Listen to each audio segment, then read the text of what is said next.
In 3, 2, 1. Welcome back, my beautiful people. Welcome back to Healing Out Loud, Boundaries and Becoming, where we stop pretending and start healing for real. Because it's your girl, your host, Kayla. And welcome, my beautiful people. And of course, my fellow overthinkers. You already know you are my people. And listen, today's episode is especially for the overthinkers because we're talking about something that will have you questioning conversations, rereading text messages, checking your phone, and trying to figure out exactly where things went left. Yeah, that's right. We're talking about being ghosted. And baby, unfortunately, I have experienced different people, different situations, different versions of ghosting, but somehow they all had one thing in common: the silence. And I think sometimes we make ghosting sound funny. And trust me, we're going to laugh today because some of the things I have done after being ghosted, whoo child. But underneath the jokes, there's a real and very real emotional side to it, because what happens when somebody makes you believe they're interested? What happens when they show you consistency, seem emotionally available, make you comfortable enough to start letting your guard down, and then boom, suddenly they disappear? No explanation, no conversation, no goodbye. I mean, they're just gone. And if you're an overthinker like me, you already know where your mind can go next. Was it me? So today, we're not just talking about the people who disappeared.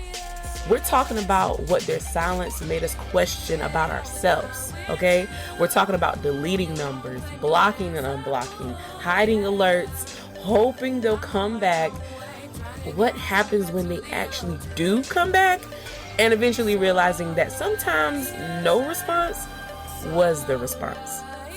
So wherever you're listening from, first off, thank you for allowing me to be a part of your healing journey. Now let's talk boundaries, becoming, and everything it takes to realign, reset, and truly live this life out loud. Okay, now let's heal out loud, my friends. So let's get into it. Because I feel like there's a very specific moment when you realize you're being ghosted. And it's not always immediate. At first, you make excuses. Maybe they're busy. Maybe they had a long day. Maybe something came up. And listen, I am the queen of giving people the benefit of the doubt. So at first, I'm not even thinking ghosted. I'm thinking they'll probably text me later. Later turns into tomorrow. Tomorrow turns into a couple of days. And eventually you're sitting there like, oh, so we just don't talk anymore. Nobody was going to send me a memo. I mean, a calendar invite, a little, hey girl, this is over notification. Nah, absolutely nothing. And I can laugh about it now, but when you're actually in it, that silence can do something to you.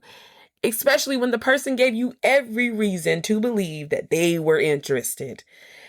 That's the kind of ghosting I've struggled with the most. Because I'm not talking about somebody who was distant from the beginning, okay?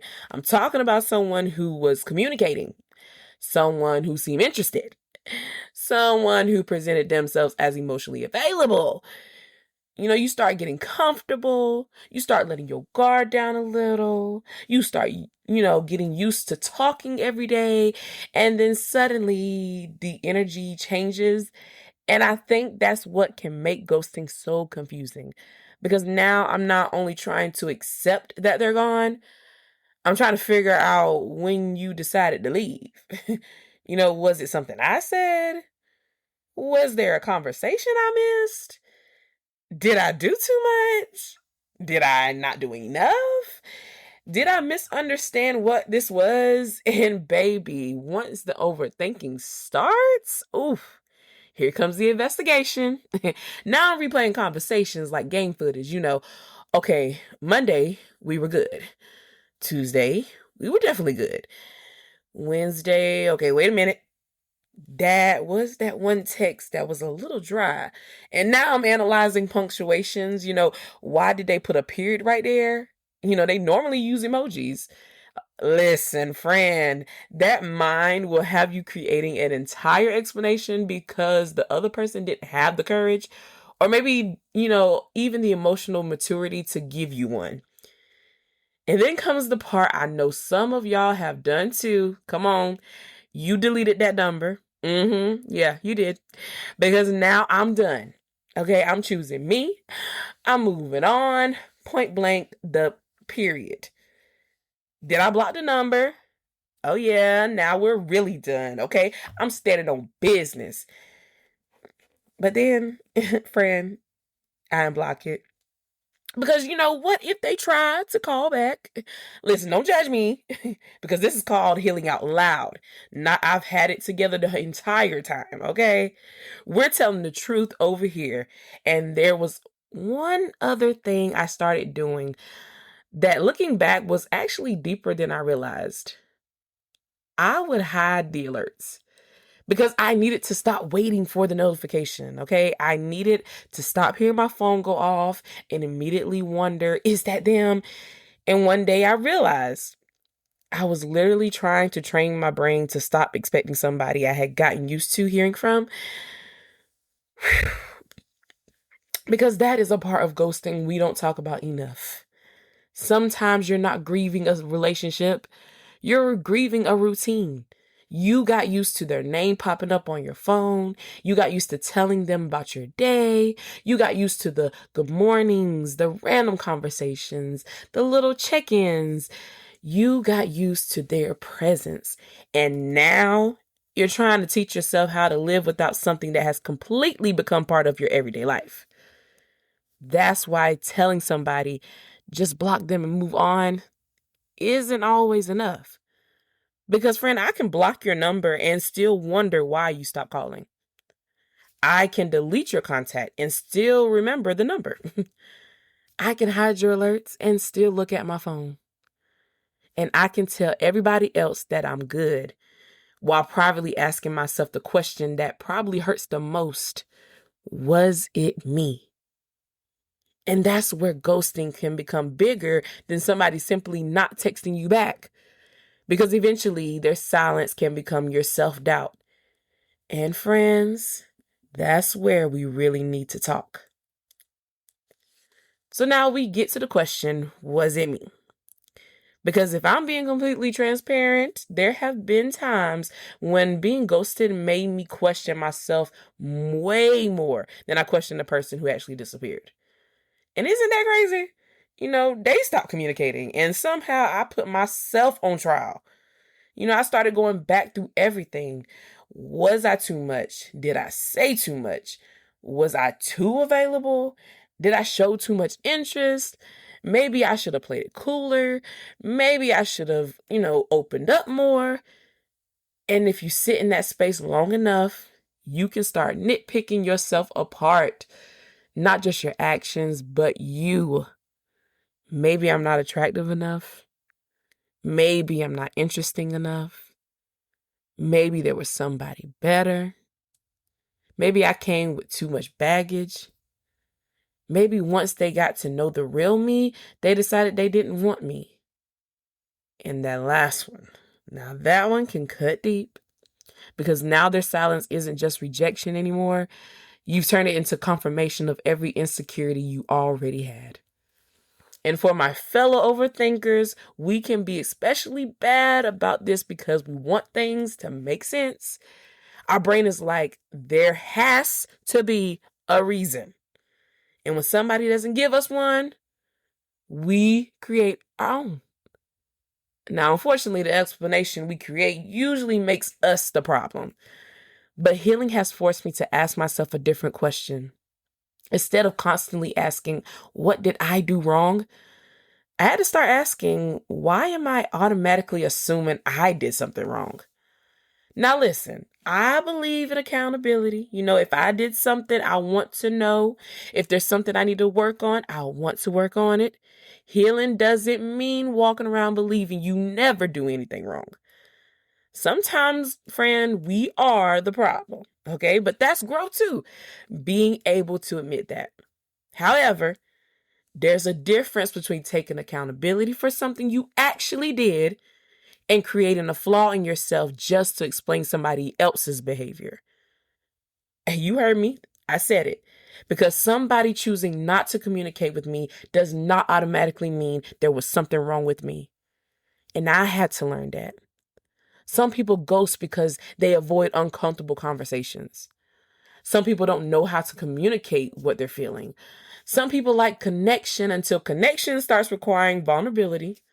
Some people enjoy your attention, but they aren't prepared for the responsibility that comes with your emotions being involved. And sometimes, friend, people simply change their minds. And I know we don't like that one because we want there to be this big explanation. But sometimes somebody can be interested in you and then they decide they don't want to continue. And as much as that might hurt, friend, they are allowed to change their mind. What I've learned is that changing your mind isn't the problem, though. It's how you handle another human being when you do. You can say, hey, I enjoy getting to know you, but I don't think I want to continue this. Now, will it sting? Absolutely. Will I probably call my friends afterwards and be like, girl, you are not going to believe this man? Absolutely. But at least you gave me something I can process. Ghosting gives me nothing.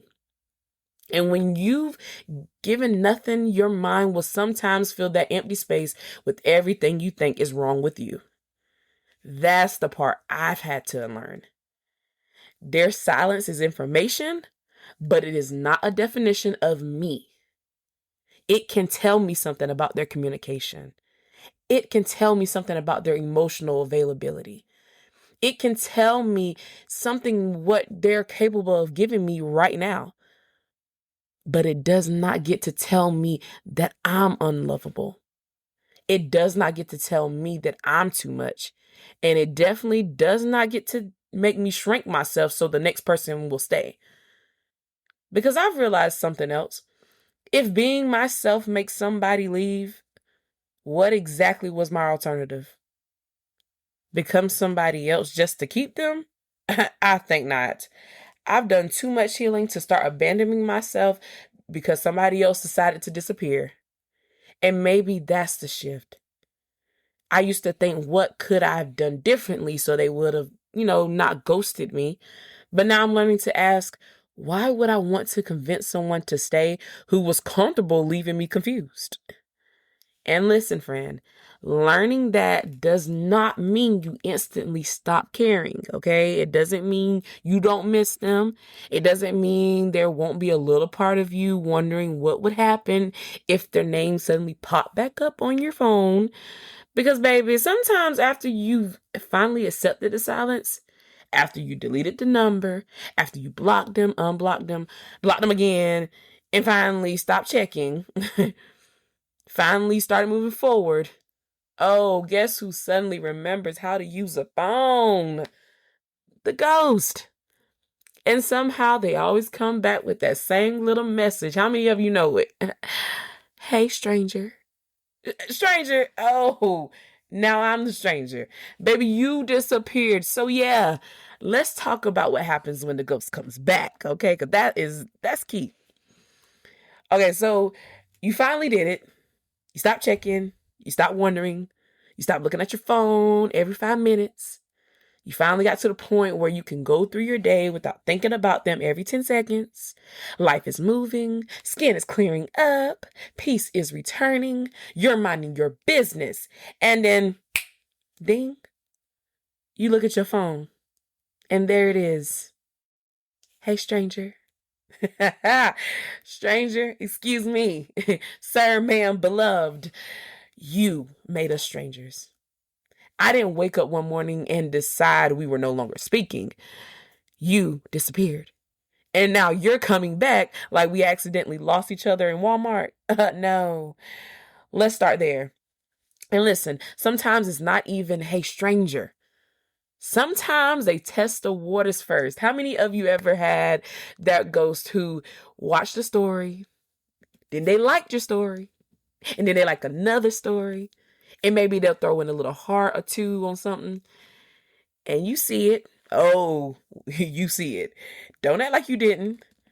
Because now your brain is like, why are they watching me? Why are you liking my stuff? What do you want?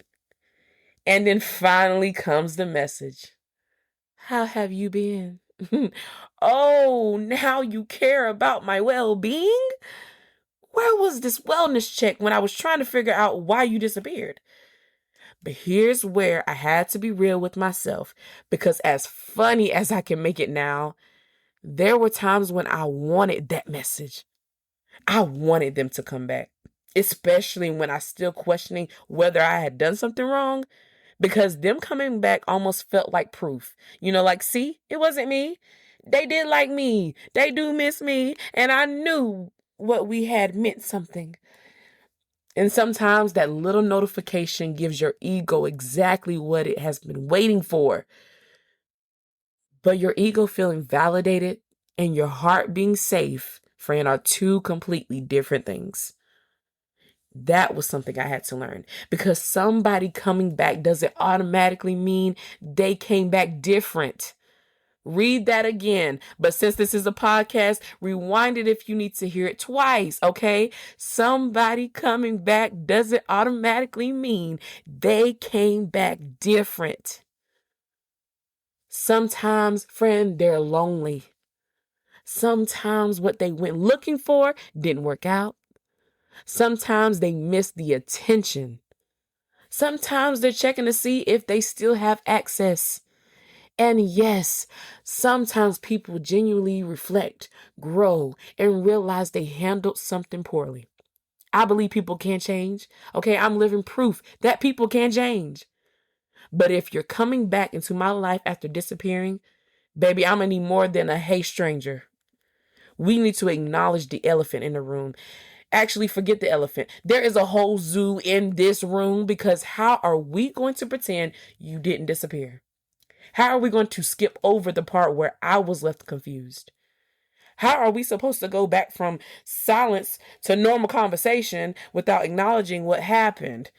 And this is where boundaries come in, because old version of me might have thought they came back, so maybe this is my chance to finally get the answer. Or maybe this time it'll be different. Or maybe, if I'm being completely transparent, now I have the upper hand. Because there was a version of me who wanted people to feel what they made me feel. It's like, you ghosted me? Okay, come back. Let me get you comfortable again. And then maybe I'll show you how it feels. Oof. But healing taught me something about revenge. Getting even still requires giving someone your energy. And some people, friend, don't deserve another ounce of it. Not even the revenge. Because while I'm plotting how to make you feel what you made me feel, guess what? I'm still thinking about you. I'm still investing in you. I'm still allowing what you did to control what I do next. And that's not freedom, friend. So now when somebody comes back, I have to ask myself, do I actually want this person back, or do I just like knowing they came back? Yeah, because those are not the same things. Sometimes we don't miss the person. We miss being wanted by the person who made us feel unwanted. Sometimes we don't want the relationship back. We want the rejection reversed.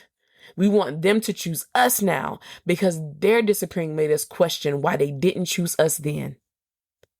And that's where I had to check myself, because somebody returning does not erase how they left. And an apology without changed behavior doesn't rebuild trust. A miss you doesn't automatically restore access. A late night, what you doing, definitely doesn't restore access.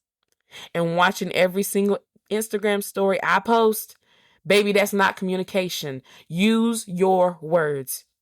Because access to me is not something you automatically get because you decided to return. You can miss me and still not have access to me. You can regret what you did and still have to live with your consequences of what you did. And I can forgive you without reopening the door, because that's a boundary. And honestly, that's one of the biggest things ghosting has taught me. There was a time when somebody coming back would have felt like the ending I needed. But now I'm learning that I don't need everybody who disappeared to come back and explain themselves. Because sometimes the way you left already told me everything I needed to know. And that brings us to the part that took me the longest to understand. Maybe closure isn't always a conversation. Maybe closure isn't the apology. Maybe closure isn't finally getting the explanation.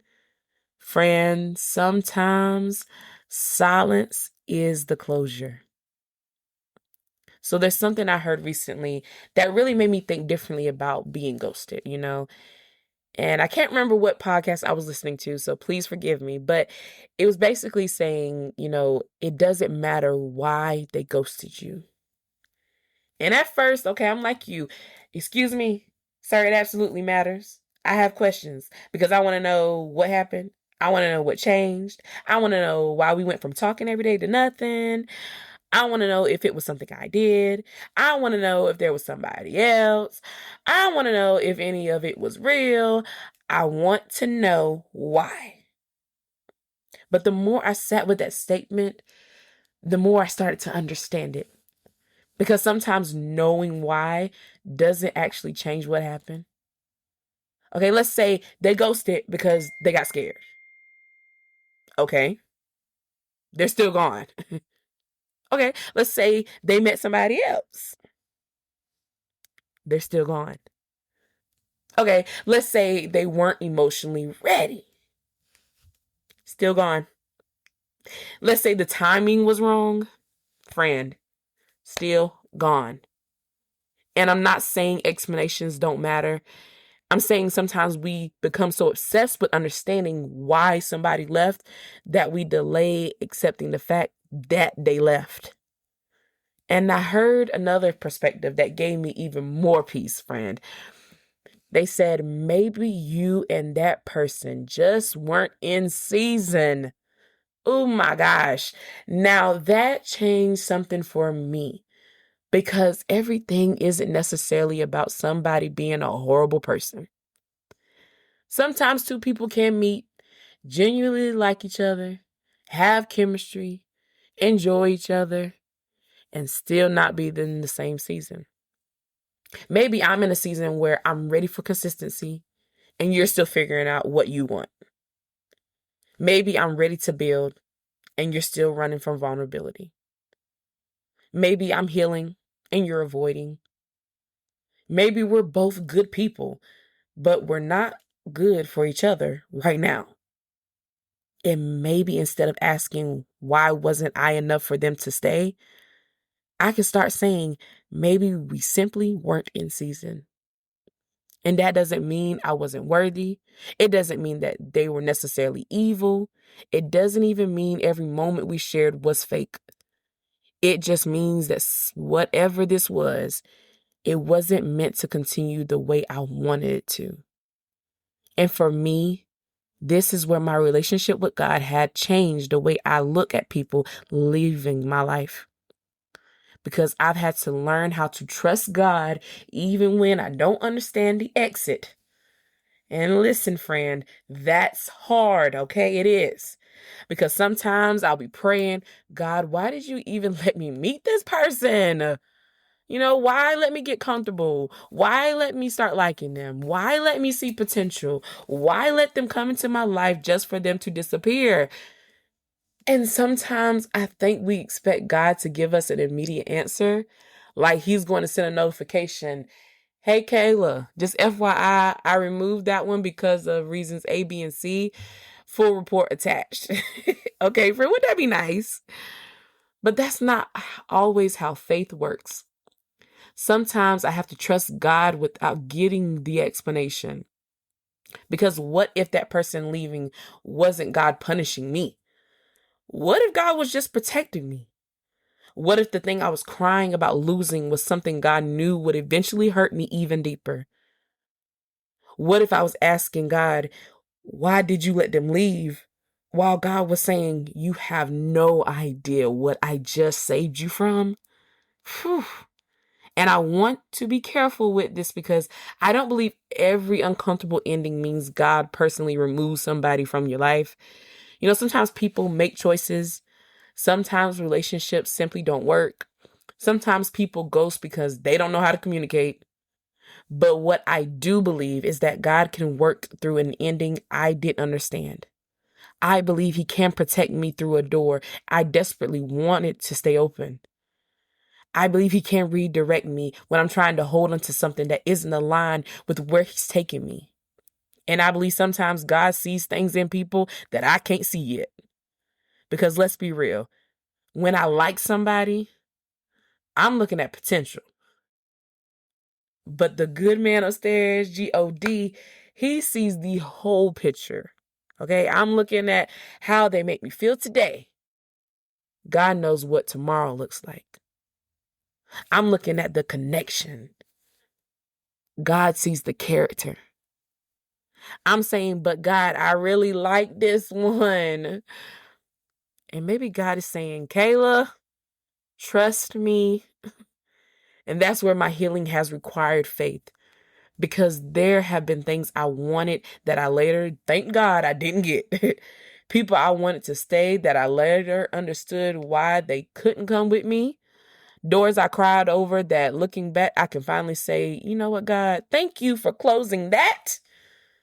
And maybe somebody listening right now is in the part where you can't say thank you yet because you're still confused. You're still checking the phone. You're still wondering what changed. You're still asking, was it me?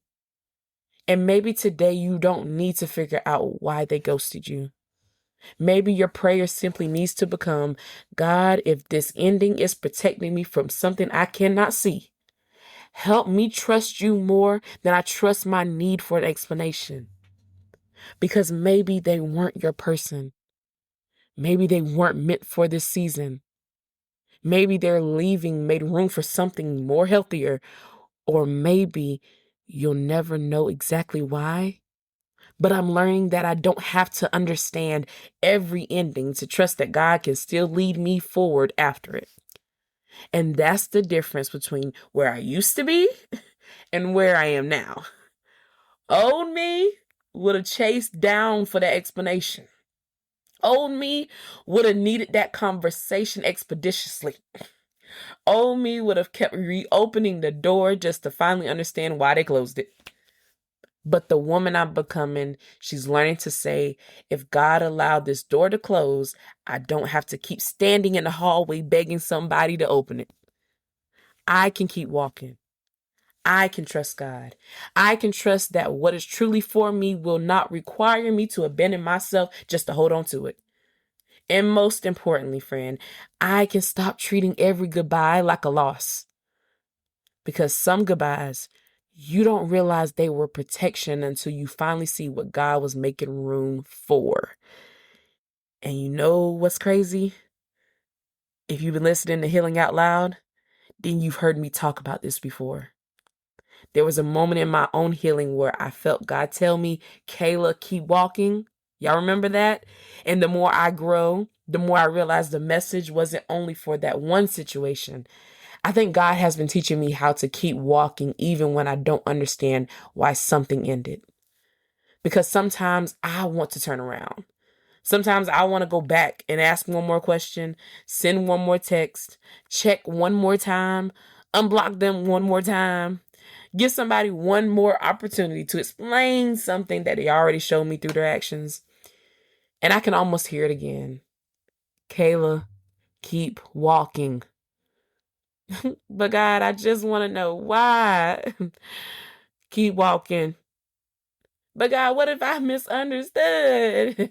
Kayla, keep walking. But God, what if they come back? Kayla, my child, please keep walking. Not because I have to hate them. Not because I have to pretend I never cared. Not because I'm suddenly unaffected by what happened. But because sometimes looking backward keeps me from seeing where God is trying to take me to next. And that brings us to our reset and reflect moment. You already know what time it is. So get your journal, open your notes app, grab that random receipt in your purse if that's all you got, friend. Because today we're doing something I'm calling delete the draft. Okay, and some of y'all already know where I'm going with this. Now I want you to think about the person whose silence you are still trying to understand. Maybe you've already typed a message. Maybe it's sitting in your drafts right now. Maybe you typed it, deleted it, typed it again. Or maybe the message isn't physically sitting in your phone anymore, but baby, you've been writing in your own head for weeks. Why did you disappear? Did I do something? Why couldn't you just tell me? Was any of it real? Why wasn't I enough? Yeah, I want you to write down the question you've been wanting that person to answer. Be real with yourself. This is a be real moment because nobody else has to see this. And underneath that question, I want you to write, what has their behavior already told me that their words probably won't? Okay? What has their behavior already told me that their words probably won't? Now, I want you to sit with that because maybe you've been wanting for their words to give you clarity when their actions already gave you information. And then I want you to write one more thing. What am I afraid I have to accept if I never get an answer? What am I afraid I'll have to accept if I never truly get an answer? Because sometimes that's the real reason we keep wanting closure. It's not always because we need more information. Sometimes we're hoping the information will change the ending. Maybe you're hoping they'll say, I got scared because I liked you too much. Maybe you're hoping they'll say, I made a mistake. Maybe you're hoping they'll finally tell you something that makes the rejection hurt less. But friend, what if they never do? Can you still heal? Can you still move forward? Can you still believe you're worthy? Can you still trust God?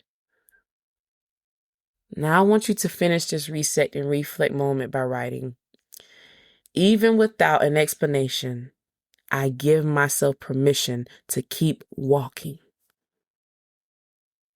Even without an explanation, I give myself permission to keep walking.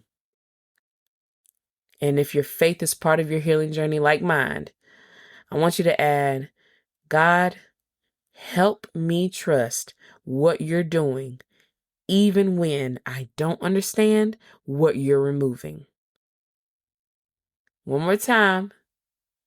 God, help me trust what you're doing, even when I don't understand what you're removing.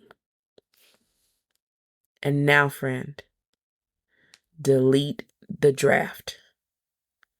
And listen, when I say delete the draft, I'm not just talking about the message in your phone, okay? Delete the imaginary conversation you've been rehearsing. Delete the version where they finally come back and say everything you've been wanting to hear.